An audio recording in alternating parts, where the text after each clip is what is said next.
What's up, guys? Back for another episode of Drunk Guy Diaries. I got a pretty interesting story for you today. It's shortly after I got my Ford Ranger, and I think I was working at a gas station at the time, which was third shift job.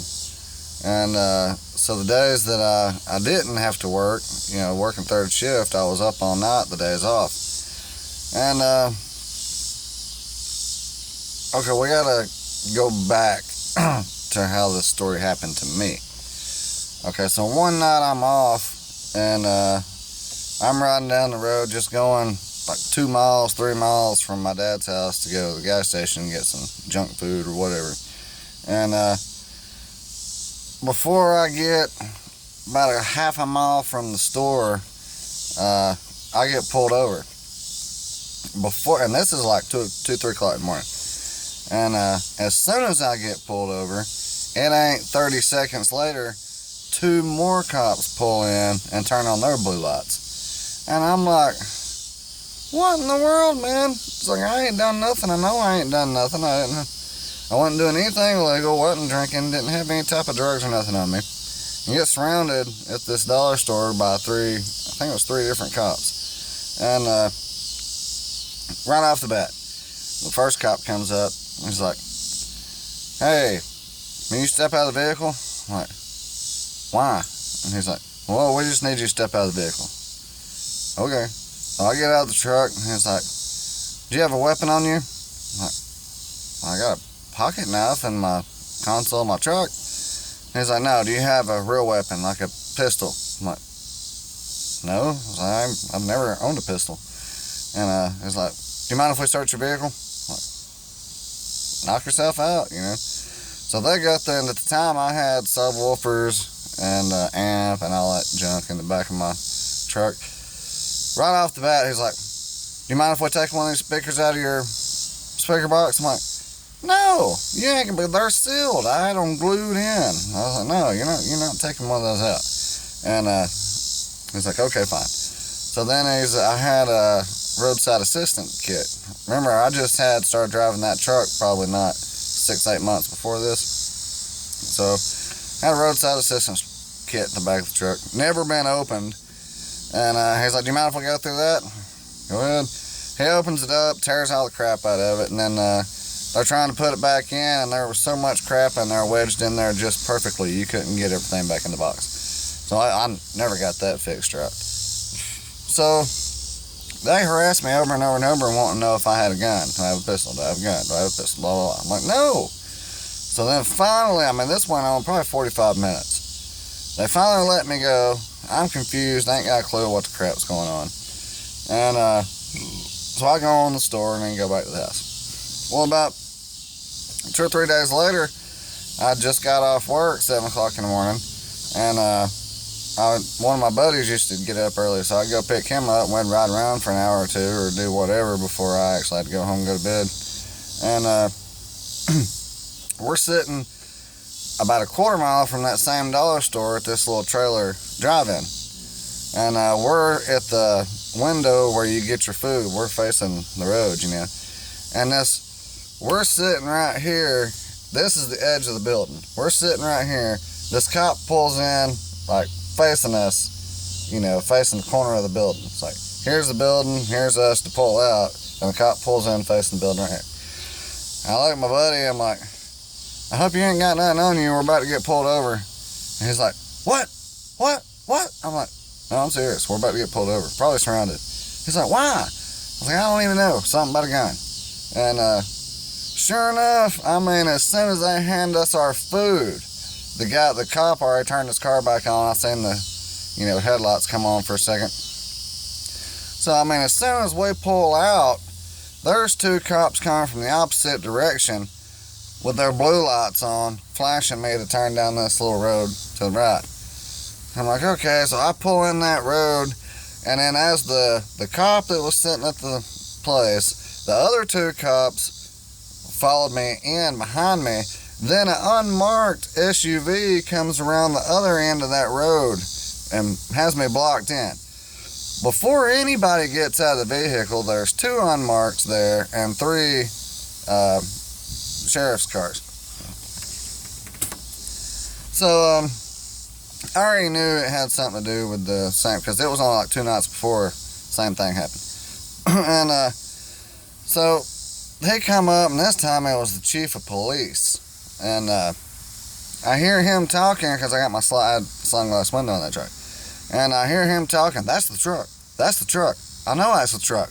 It's got them big wide tires, a white Ford Ranger. That's got to be the truck. And then one of the cops comes up and he's like, you mind starting your vehicle for us? Okay. Crank the truck up. And I just let it sit there and idle for a minute, which is loud. That Ranger is undistinguishable from any other sounding vehicle, probably 100 miles around from my house. It was bored over with a glass pack, straight pipe with a glass pack. This truck sounded almost like one of those North Georgia Speedway cars. So I hear after they say, okay, you can turn your truck off. I can hear him back there talking. I know that's a truck. I know that's a truck. Wide tires, it sounds just like that. It's off-white, old paint job white, you know. So they get us out of the truck again, search my truck again, and they start asking me where I'm at on this one night, and ask me if I have a laser pointer. So then, when he said something about a laser pointer, like, a couple things start coming to mind. I'm like, wait a minute. You know, it's flipping some switches, light bulbs are starting to come on, but I still didn't have it quite figured it out. And they're saying, was you at this address? And when he said the address, I had no idea where he was talking about. And he said whatever avenue in Chatsworth. I don't know where that's at. And so then they probably held us there for hour and a half. And finally let us go. And I go home, I tell my dad all about it.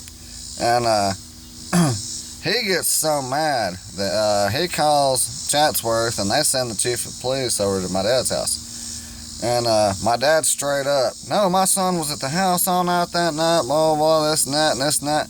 Well, then the cop tells the story, or the chief of police tells us the story of apparently somebody pulled in his driveway at like 2 or 3 o'clock in the morning, shining what he thought was a laser pointer off of a gun through his window and his bedroom window. And he got up, looked out the window, and saw what he thought was my truck pulling away. And it's my truck. I mean, there ain't no doubt about it. You can hear my truck a mile away. The looks of my truck, the tires on the truck. That's the only one of a kind like that truck in, like I said, 100 miles away. So then he's telling my dad all this, and it hits me. I'm like, oh shit. It was me in the driveway that night. One of my stupid ass friends I had riding around with me had a laser pointer. We went down this road, which we was just cruising up and down roads. We wasn't caring where we was going. We ended up being a dead-end road. Well, that cop's driveway was like one of the last couple driveways before you realize it's a dead-end road. So we pull in his driveway. I mean, all we did was pull in, and I'm already backing out, and my idiot buddy's shining that laser pointer through this guy's window. I'm just shaking my head. I didn't say nothing. I was 17, 18, didn't really think nothing about it. We drive on off. Well, apparently, that exact same night, somebody broke into that cop's car and stole his gun. So convenient, I just happened to be pulling in his driveway that night, you know. So yeah, but my dad tells him, you know, it couldn't have been him. We was home, blah, blah, blah, blah, blah. And so yeah, we got harassed twice over something that if I'd have thought of or I'd have realized ahead of time, I could have told the guy, yeah, it was me there. We just pulled in the driveway and pulled right back out. That was it. Done. Finished. But every time since then, I've seen that cop. I can't remember his last name. Anyways, every time I see him, I can tell he remembers me. He'll look at me and just look away. He still, I guarantee you, he still thinks I'm the one that broke in his car and stole his gun. But if he had already been awake, then he should have knew. He heard me come straight down the road, pulled in his driveway, pulled right back out and turned around. How would I have had time to get out of the car to go touch his car or anything. And if you heard how loud the starter is on that truck, it's almost as loud as the truck. That'll wake you up, period. So anyways, I mean, it was just a big mess of confusion that got me tailed quite a few times. And but yeah, I got pulled over, surrounded, and searched twice over the whole situation, and my dad had him come over the house. So yeah, as far as I know, the cops still think it's me, but crap happens. I mean, you couldn't ask for a crazier freaking coincidence, because I mean, I could see why he would think it was me, because if you looked out the window even when it's pitch black and heard my truck and saw that truck even in a shadowy road, you could tell it's my truck. So anyway, I thought that was a pretty good, interesting, funny story. And I got quite a few more early driving Ranger stories for you. But man, hit that like button, subscribe, share. Peace out, be safe.